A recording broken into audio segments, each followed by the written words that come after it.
ఓట్ల కోసం అడగడానికి వచ్చిన. కానీ అడగాలంటే ఎందుకు అడుగుతున్నానో కూడా చెప్పాలి. రాజశేఖర రెడ్డి గారు, వివేకానంద రెడ్డి గారు మీకు అందరికీ పరిచయం. నేను వివేకం సారు కడప వరకు అందరితో కలిసి ఎవరికేం అవసరమో చూసుకున్నారు. పలికే మనుషులు అవును. కలెక్టర్ దగ్గరికి కానీ ఎస్పీ దగ్గరికి కానీ తీసుకెళ్తున్నారు. మనం పూర్మామల చెరువు తేవడానికి కూడా ఆయనే కారణం కదా. రాజశేఖర్ సార్ మనకి ఆరోగ్యశ్రీ, ఉచిత కరెంటు, లేకపోతే విద్య, ఉచిత విద్య, ఇవన్నీ చాలా చాలా చేశారు మనకి. రాజశేఖర్ సార్ మనకి లేరు, దేవుడు తీసుకెళ్ళారు, దురదృష్టం. వివేకం సారు ఈరోజు మన దగ్గర లేరు. ఇది మాత్రం అన్యాయం కన్నా. ఇంత అన్యాయంగా, ఇంత దారుణంగా మన దగ్గర నుంచి తీసుకెళ్ళారు. ఆయన ఎంత హింసించారు ఆలోచించండి. ఎంత హింసించారంటే ఆయన చేత ఆయన లెటర్ రాపించినారు. చనిపోయే ముందు ఆయన తెలుస్తాను చనిపోతాడు, అంతగా హింసించినారు. వీళ్ళిద్దరికి న్యాయం చేయాలి. ఎందుకు? వాళ్ళంటే మనకు అభిమానం కాబట్టి మనకి ఏదో ఒకటి చేయాలి కదా. వాళ్ళకి మనకి ఇష్టమైన వాళ్ళకి ఏదైనా చేయాలని ఉంటుంది. వాళ్ళ కోసం వాళ్ళు మన కోసం చాలా కష్టపడ్డారు. మనకు ఎప్పుడైనా ఏదైనా అన్యాయం జరిగితే వాళ్ళు మన పక్కన నిల్చున్నారు.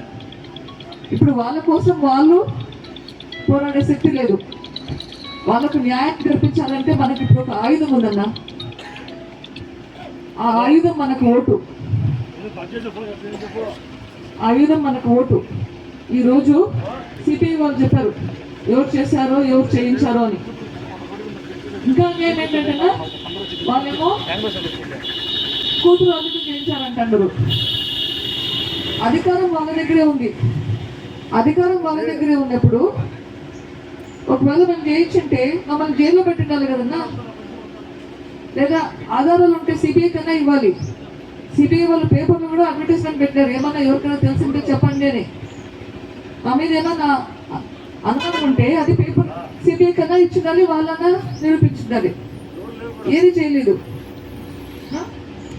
ఇప్పుడు సిబిఐ వాళ్ళు చెప్తున్నారు నిందితులు ఎవరని. మనము రాజశేఖర్ సార్కు, వివేకం సార్కు న్యాయం చేయాలి. ఎట్లా చేస్తాము? మన ఓటు హక్కుతోటి. రాజశేఖర రెడ్డి సార్ బిడ్డ షర్మిలమ్మ న్యాయం వైపు నిల్చొనింది, అటువైపు నిందితులు ఉన్నారు. మనం న్యాయం వైపు ఉన్నామా లేక నిందితుల వైపు ఉన్నామా? షర్మిలమ్మకు ఓటేస్తే న్యాయం చేస్తాం, న్యాయాన్ని గెలిపిస్తాము. ఎందుకు? నిందితుల్ని శిక్షించడానికి ఆస్కారం ఉంటుంది.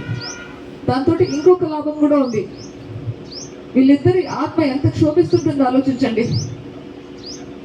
వాళ్ళిద్దరికి ఆత్మ శాంతి కలిగిస్తాం. మనము ఇష్టపడే మనుషులకి న్యాయం చేసి ఆత్మశాంతి కలిగిస్తాం. ఇంతకంటే పుణ్యం మనం చేసుకోగలుగుతామా? దయచేసి ఈ అవకాశాన్ని వదులుకోకుండా హస్తం గుర్తుకు షర్మిలమ్మకు ఓటేసి న్యాయాన్ని గెలిపిద్దాం. రాజశేఖర రెడ్డికి, వివేకం రెడ్డికి ఆత్మశాంతిని కలిగిద్దాం. ఒక్క పనితో 2 లాభాలు ఉన్నాయి. దయచేసి హస్తం గుర్తుకు షర్మిలమ్మకు ఓటేసి న్యాయాన్ని గెలిపించి రాజశేఖర రెడ్డి సార్కు, వివేకం సార్కు ఆత్మశాంతిని కలిగిద్దామన్నా. జై హింద్.